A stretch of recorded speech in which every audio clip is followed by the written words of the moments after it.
Well, hello. My name is Sarah Harris. I am the president and CEO of the Black Business Association. Thank you, everyone, for joining us viewing this show. It's the BBA's Business Ready webinar series presented by Southern California Edison as our corporate partner. And we so thank them for having the vision and support for this effort. We are looking forward to assisting businesses in being prepared and ready for contracting and loan opportunities. And so we figured that this today's topic of access to business capital made easy is something that you will really want to hear. We have a wonderful guest. It is Miss Hilda Kennedy, a very wonderful, enthusiastic person for making sure that people have the opportunity to every possible advantage. And she is the president and founder of AMPAC Business Capital. It's a nonprofit economic development corporation certified by the United States Small Business Administration to provide SBA guaranteed 504 loans for new and growing small businesses. AMPAC is also SBA's first faith-based certified lender in the country. Ms. Kennedy, she spent more than 20 years working in local government and lending communities. And I see here that you, as director of the Economic and Business Development for the City of Inglewood, you established and implemented a $45 million loan with funds from the U.S. Department of Housing and Urban Development and matching funds from the Federal Home Loan Bank of San Francisco. And so I just want to welcome Ms. Hilda Kennedy. How are you today? I'm really wonderful. Thank you. I'm so honored to be with you, Sarah.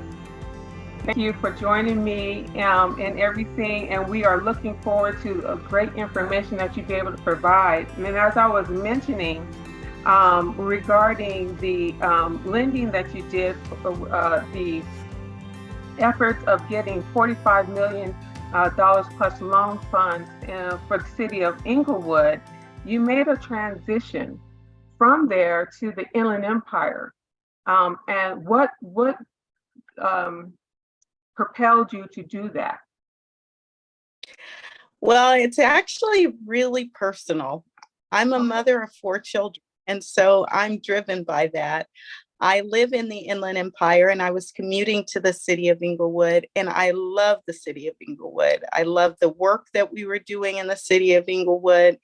That $45 million loan pool that we established was because business owners were coming in our office and saying they couldn't get traditional bank loans.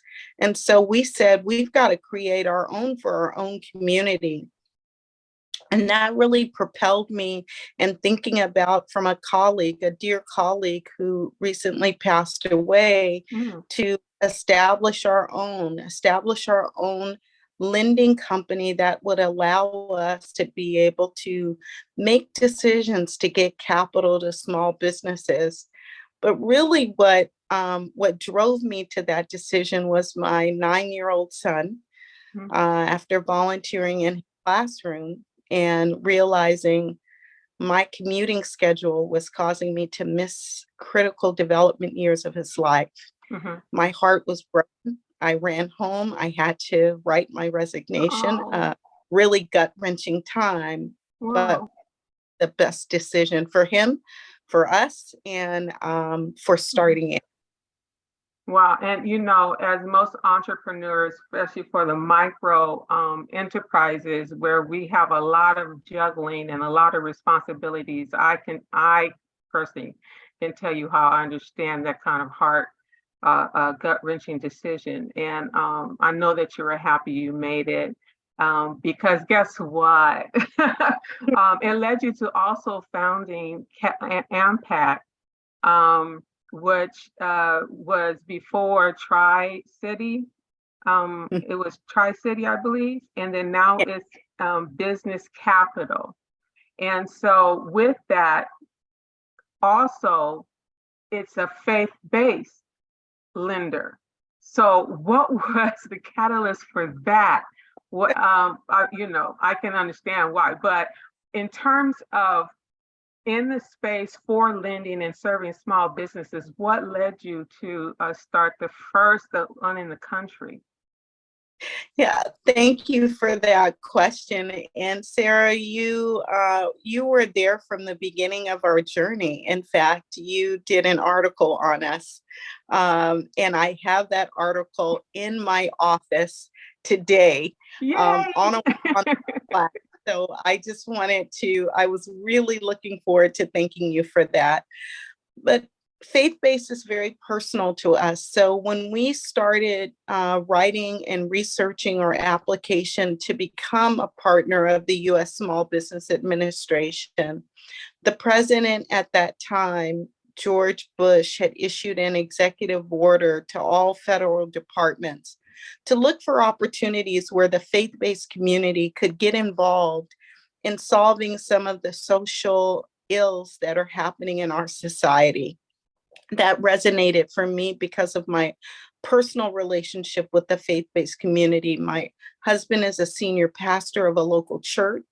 I'm actively involved in church, and therefore the opportunity for us to be able to take what's involved in the faith-based community, and especially in the Black community where the church is such a core part of the community. In fact, every social movement that made a significant difference for the Black community started in the church. Yeah. So if we could bring economic mobility and parity through access to capital, we really wanted to engage the faith-based community. And it's not that we can lend to nonprofit organizations. We can't do that. Our charter doesn't allow us to do that. But business owners attend houses of worship. And so when the lawyers at SBA said, well, what about the separation of church and state? I said, I'm not seeking to violate that. Mm-hmm. Hence the opportunity of outreach to the SBA by engaging a community where people feel safe. And when they're talking about their finances, being in their faith-based community, around their faith-based community, being able to host events at the church or at the house of worship, that will make people more trusting, and you can real honest dialogue about how do we elevate the small business owner and get them access to capital and understand their needs. And so here we are, still the only faith-based CDC in the country. The only, not only the first, but the only. Wow. That speaks volumes. And that also means that you have a lot of work to do in that space, right? Because you have a wide pool to serve. And you're doing well with that. In regards to AMPAC being a certified lender for the SBA, you have, let's see, it said you were selected number one as the 504 lender for Orange County and the Inland Empire in 2017. And you have a commitment to borrowers and partners to be an ethical and responsive leader in the community to provide the loan products. So you are making waves, and you are really expanding what you're doing. You have a model in terms of wanting to make business capital easy. What does that mean by making it easy? Because I guess to a lot of people, it can be intimidating in terms of going after applying for loans and what you need to do with that. So how do you make that easy? That's a very good question. Thank you. We We definitely believe that and know that getting capital, especially in some communities, is intimidating. Some people don't try because they're afraid to be rejected or have been rejected so much. And so we wanted to make the process as easy as ABC. Application, getting your application in, and then we review, business review, we review the application and do our work in analyzing and then getting to closing, making it as easy as ABC. And I don't want to trivialize that, because sometimes for people who are not engaged in their finances, they don't think that it's easy. But I would say very clearly to the entrepreneur, you need to learn it, you need to, and you need to make knowing your numbers fun and important to you. You cannot abdicate responsibility to somebody else.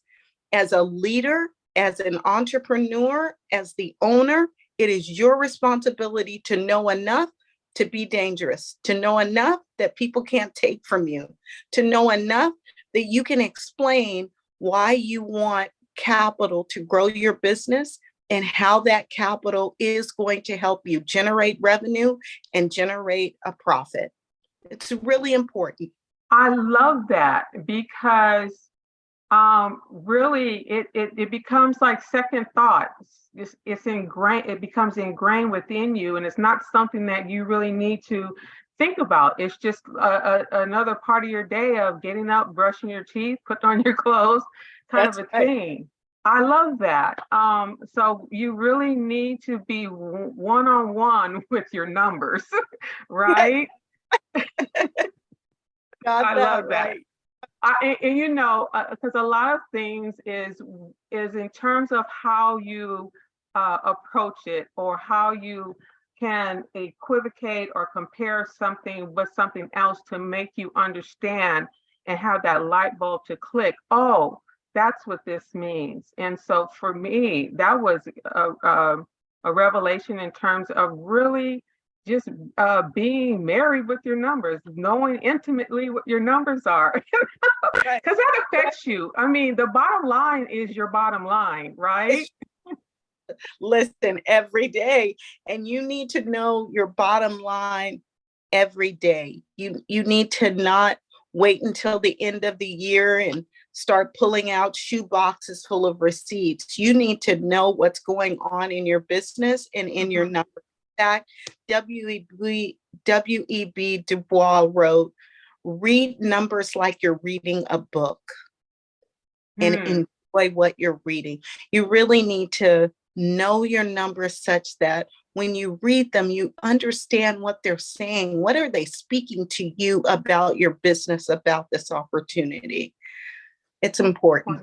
Wonderful, wonderful. What in terms of applying for the loans, dealing with SBA or what have you, is there anything else in particular in terms of um, your, like, say, your credit, or you know, anything else in terms of that you really need to be on top of? I see here, because I'm looking through, you can't see it, but I'm looking through your information. You talk about the 5 C's of credit. Can you explain a little bit about that? Sure. And what I would say about that in terms of our making it as easy as ABC, we're your partner. We are a nonprofit 501c3 organization and a partner of the SBA to make it easy for you to interact with SBA. So whatever your past experience is, let me start there. Let me tell you that we can help you remove the barrier, remove the fear from whatever your past experience was with SBA or with someone who said they were representing SBA. So the 5 C's of credit is the standard banking terminology and lending terminology for what you're going to need to have to access capital. One is your credit or your character. Do you pay bills? What is your credit score? Now, we don't we don't look at a minimum credit score. We look at your credit history. And I'll tell you a bottom line case for us, how we evaluate that is, can we explain any blips that happen in your credit? And can we isolate it as a time? If we see that it is a pattern, we are not silly enough to believe that if you haven't paid any other creditor, you're going to pay us. So we're going to assume that that's just your character. So credit is important. Depending on the lender you deal with, credit score is important. That's not the kind of lender we are. Number two, your cash flow, the ability to repay the loan. Collateral, what can you pledge to ensure if you can't repay the loan, the lender is going to be made whole? Let me say another thing about collateral. We are not collateral lenders either. Neither is the SBA. If you don't have collateral to pledge, you should not be rejected from a loan. If you don't, I'll say it again, if you don't have collateral to pledge, you should not be rejected from a loan. We're going back to cash flow. Do you have the ability to repay the loan? And we look at the conditions. What are the conditions surrounding your request to get financing for your loan? So I am trying to open up a restaurant, and I'm opening up on a corner on this space that several restaurants were in. Is this the right condition for you to open up a restaurant in that space that no other restaurant survived in? Why are you going to survive? What's going to make it special for you? So we're going to be evaluating that in terms of the conditions for evaluating. You have a question about that? Well, no, that's some deep diving right there. But you have to know, and you have to be in tune with how profitable, how viable, where you stand with your business. Knowing that we all have our passions, and we need to be able to make a business out of our passions. I believe in that, but also too, it needs to be done in a viable way. So you help to provide assistance in terms of clarity for that. Absolutely.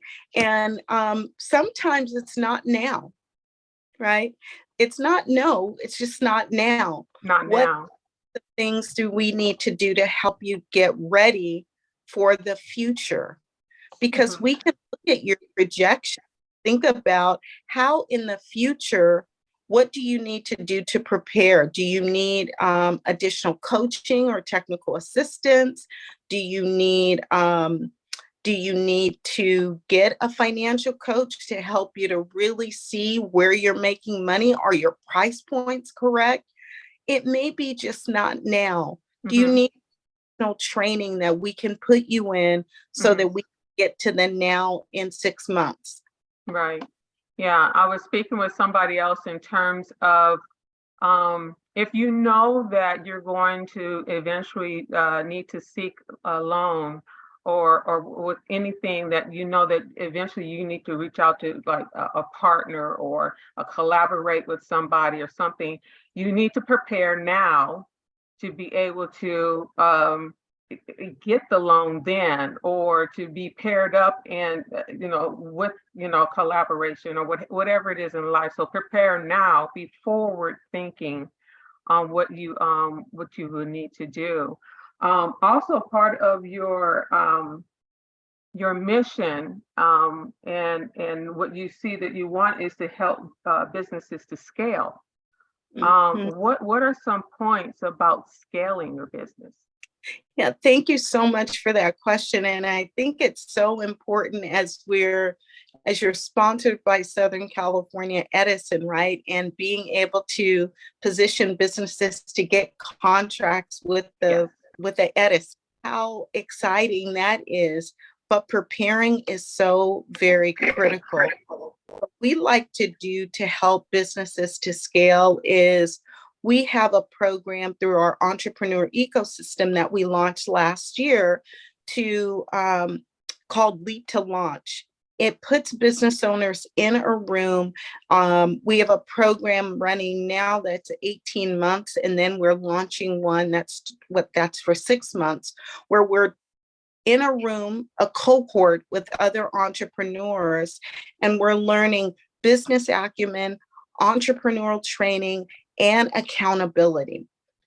Being accountable, when you're the owner or the owner, it's you and you, right?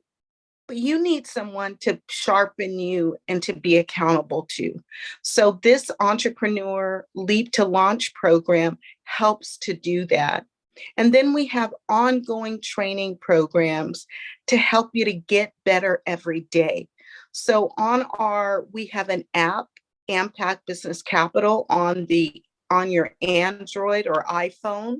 Okay. Just typing in Capital. We have a library of videos that any entrepreneur can access 24/7 on demand. So whether you're on the soccer field with your child, watching the game, but getting some learning in your ear, you can do that. Or taking them to practice and you're not paying that close attention to the practice. Right. So you can get some entrepreneurial learning, but we believe that's really critical in that preparation. And on that 24/7 on-demand library, there's a myriad of topics. I even listened to one cleaning my kitchen one weekend on price points and whether your price point is correct to help you to get the revenue target that you're seeking. Every opportunity to learn, you can access that through our entrepreneur ecosystem, and then even utilize the space to train others. We really want that center to support entrepreneurs in their scaling. So if you're doing something for small businesses and you want a location to do that, and our office in the Inland Empire, we're happy to make that space available as well. Oh, and you kind of segued into the next part about asking you about your entrepreneur ecosystem, and I love that because it's to me, when I hear that and when I speak that, it's kind of like just enveloping you, wrapping you up in your arms, and just we got you kind of a thing. I love that because especially for micro enterprises, solopreneurs, gig workers, and all of those, a lot of times we feel alone. We feel like, we are just out here by ourselves, and that's not the truth. You have really one of the biggest communities around you, but you just have to know where to go and who has the ability to assist you in what you need. So I just love that that term. And also too, with that, I see that it's also a place for young people. I see that you have a lot of young people that's working through that program and everything, where it's really cultivating our next generation of thinkers, innovators, entrepreneurs, and stuff. So I just love that, and I'm so happy to see that you have that program there. Any particular success stories or examples of something that's come from being in the entrepreneur ecosystem? We have several, but I think one of my favorites that I'll share, I'll first go back to that, thinking about what you said about the next generation and younger entrepreneurs getting started. That 9-year-old son that I watched in the classroom and ran home and resigned for actually heads that entrepreneur ecosystem. And so he does bring that kind of life and energy to the center, and for opportunities for gathering, and for those in the gig economy or solopreneurs, drop in and have other people around you where you can sharpen one another. We bought our building to create that space for people.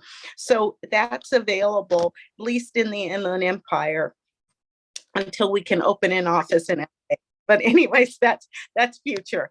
And then, but we did a webinar for Black History Month last year, and the title of the webinar was "It is Possible." It is possible for you who have been renting your commercial real estate space for your business to buy your building. It's possible. We did a hybrid meeting in our entrepreneur ecosystem, and we had some of the business owners, Black-owned businesses, who had bought their buildings using our SBA 504 program to talk about how they did it.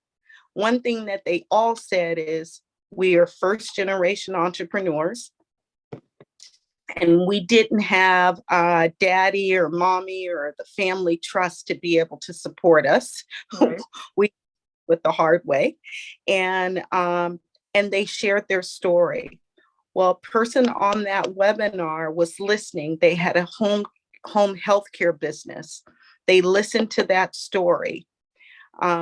They got involved in our entrepreneur ecosystem. They got a business coach to help them to do projections for their business. And then they found a church that had closed. They wanted to do adult daycare recreational services to complement their home adult daycare business. They bought abandoned church using our down payment assistance program. Wow. And are doing incredibly well with that. Wow, wonderful. Wonderful.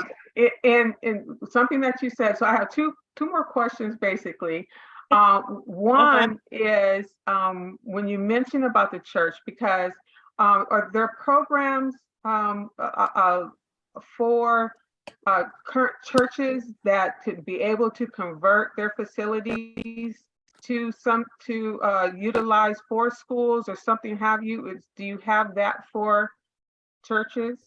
We don't have a program necessarily that's directed toward churches, but if a church has a for-profit partner, then that for-profit partner can definitely utilize that church. We had a case where we financed a company. Their pastor actually owned a business, right? He was a painting contractor. Well, he in his painting contracting business bought a space, and with that space, they converted a portion of that to use for the church. And so we certainly see those cases. In the case that I mentioned earlier, this church actually closed, and they put the church on the market, and this business was able to buy the church and utilize it for their business. I think that's awesome too, the repurposing of that, the church for something. Yeah. Other thing, you were talking about future, because I was going to ask you, you service the Inland Empire. And so, well, I guess it's a two-part.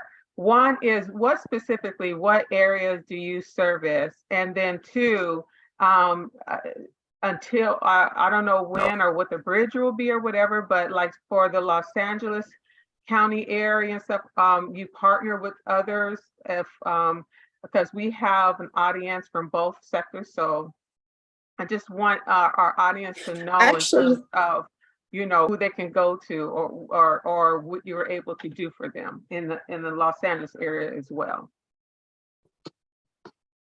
Actually, we serve throughout the state of California, Sarah. So we serve very much so in the Los Angeles market. We don't have an office there anymore. We used to have an office there, but closed that office during the pandemic. But we serve throughout the state of California. Our programs, our microloan program, for businesses that are emerging or starting up to $50,000.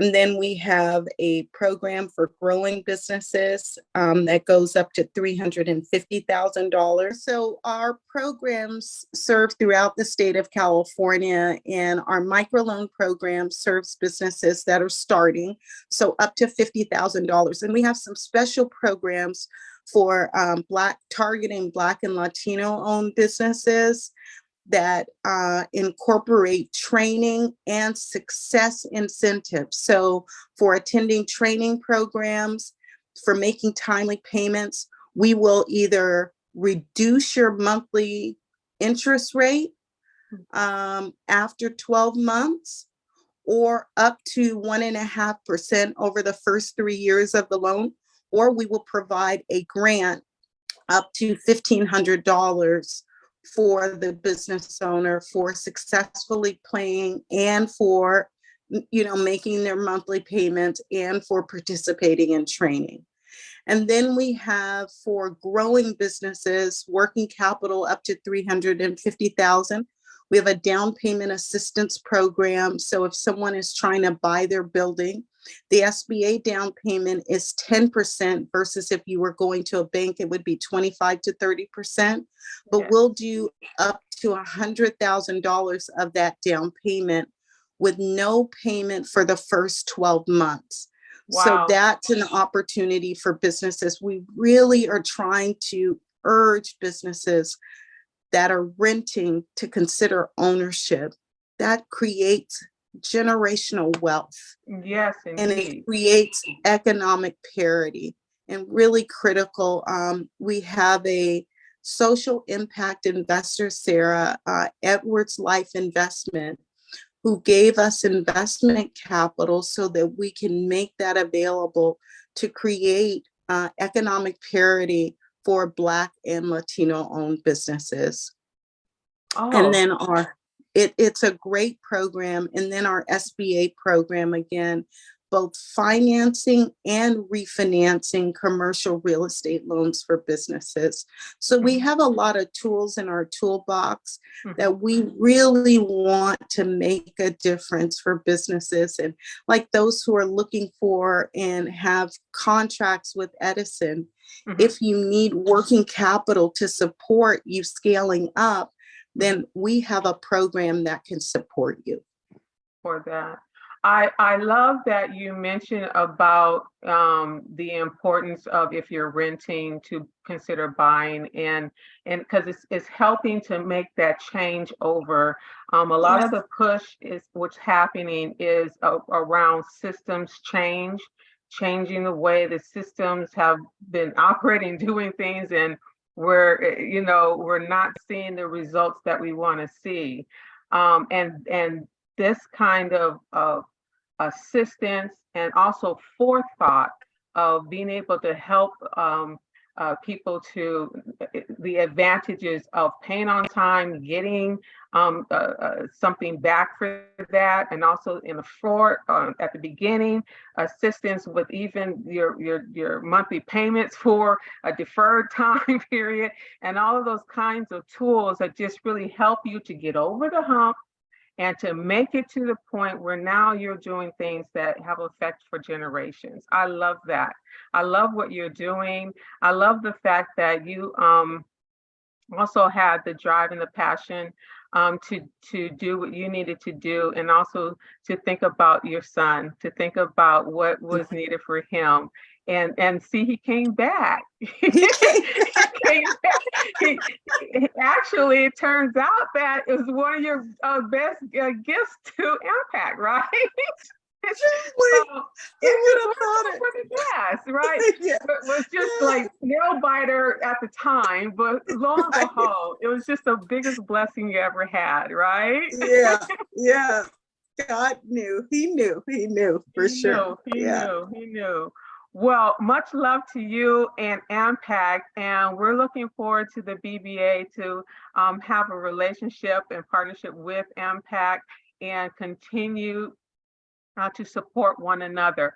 I thank you so much for joining us today and giving us this great information. We will make sure to include links and all the good tidbits that you shared with us today, so that people can know how to follow up to be able to take advantage. Was there anything else in particular that I didn't ask or wasn't covered that you wanted to convey today? Well, no, Sarah, again, I am so delighted to be with you all. And the final thing, the dream that I have coming from the city of Inglewood, just circling back on that conversation, is so many people, like I said, came into our office and couldn't get access to capital. And I remember downtown Market Street, all those business owners with absentee landlords, they own those buildings and our business owners just rent it. Hmm. I'd like to see those business owners own those buildings. And Yes. I'd like to see them utilize programs like the SBA 504 program and the down payment assistance program so that that vested business owner is now an owner of the real estate, and what a difference that will make for generations to come. We're here to serve. That's really what we're here to do, to advance entrepreneurial dreams, because we know it will uplift communities and strengthen families. And anything that we can do for BBSA or BBA and to support you, we'd be so honored to do so. So thank you so much for the invitation. You're awesome. You're welcome, and I appreciate you so much. Look for Ampac Business Capital at ampac.com, AMPAC.com, and there to get all the information that you need. Okay, I just want to make some closing comments, and then we'll get off of here today. We have our next in our webinar series coming up. Look for that on December 6th with Jay Hall. He is a small business manager for ADP, and that's dealing with, we call the human side of business, and that's dealing with your payroll and HR services. And then we also have Michelle Myers heard with Southern California Edison on December 13th. So there's some good information there on doing business with Southern California Edison. We thank our corporate partner, Southern California Edison, for sponsoring this series, and we wish everybody a wonderful best day. Thank you so much, Hilda. Thank you. It was great having you today. We'll say goodbye. Thank you. Bye-bye.